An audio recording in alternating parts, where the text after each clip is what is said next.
మీకు తెలుసా, చిన్నతనంలోనే ఇంతటి గురుభక్తి ఎలా? చెప్తాను వినండి.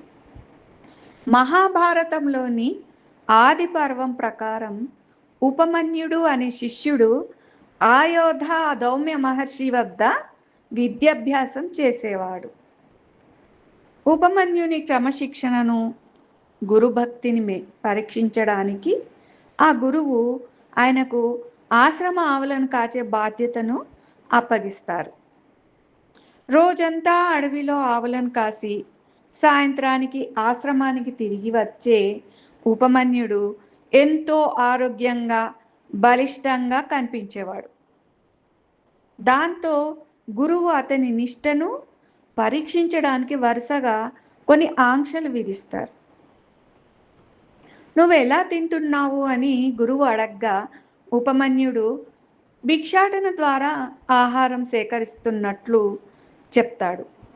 అప్పుడు గురువు, ఇకపై నువ్వు తెచ్చే భిక్షను మొదట నాకే సమర్పించాలి అని నియమం పెడతారు. ఉపమన్యుడు తను తెచ్చిన భిక్షనంతా గురువుకే ఇచ్చేస్తాడు. కొన్ని రోజుల తర్వాత కూడా ఉపమన్యుడు అంతే తేజస్సుతో ఉండటం చూసి గురువు మళ్ళీ అడుగుతారు. మొదటి భిక్ష గురువుకి ఇచ్చాక తన ఆకలి తీర్చుకోవడానికి రెండోసారి భిక్ష ఎత్తుకుంటున్నట్లు ఉపమన్యుడు చెప్తాడు.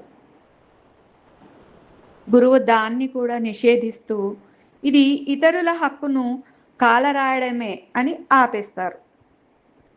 మూడవ పరీక్ష, ఆవు పాలపై ఆంక్ష. ఆహారం లేకపోవడంతో ఉపమన్యుడు అడవిలో ఆవులిచ్చే పాలను తాగి ఆకలి తీర్చుకోవడం ప్రారంభిస్తాడు. ఇది తెలిసిన గురువు ఆశ్రమం పాలకు నా అనుమతి లేకుండా తాకకూడదు అని ఆ పాలు తాగడం కూడా బంద్ చేయిస్తారు. చివరికి ఆకలి తట్టుకోలేక దూడలు పాలు కుడిచేటప్పుడు వాటి మూతి నుండి కింద పడే పలుచటి నురగను దోసిట్లోకి తీసుకొని తాగుతాడు. గురువు దాన్ని కూడా గమనించి, నీపై జాలితో దూడలు ఎక్కువ నురగను విడుస్తూ ఆకలితో అలమటిస్తాయి, కాబట్టి ఆ నురగను కూడా ముట్టుకోవద్దు అని ఆజ్ఞాపిస్తారు. ఆహారానికి అన్ని మార్గాలు మూసుకపోవడంతో తీవ్ర ఆకలితో అలమటించిన ఉపమన్యుడు అడవిలో దొరికిన విషపూరితమైన జిల్లేడు ఆకులను నమిలి తింటాడు.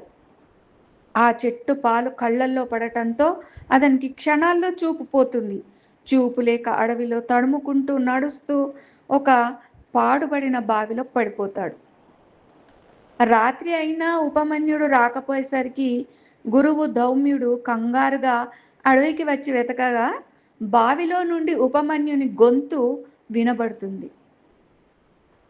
ఆకలితో ప్రాణాలు పోయే పరిస్థితి వచ్చినా తన ఆజ్ఞను దాటని శిష్యుని భక్తికి గురువు కన్నీరు పెడతారు.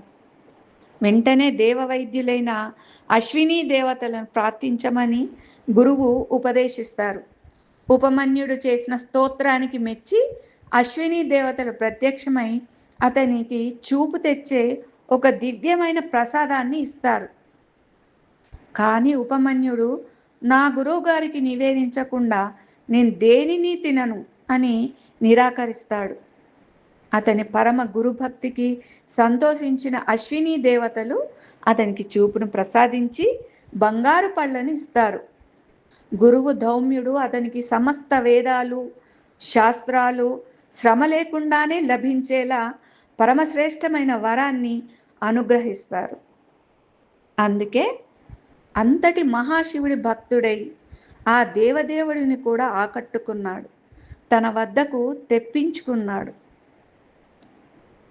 హర హర మహాదేవ. ఓం నమః శివాయ.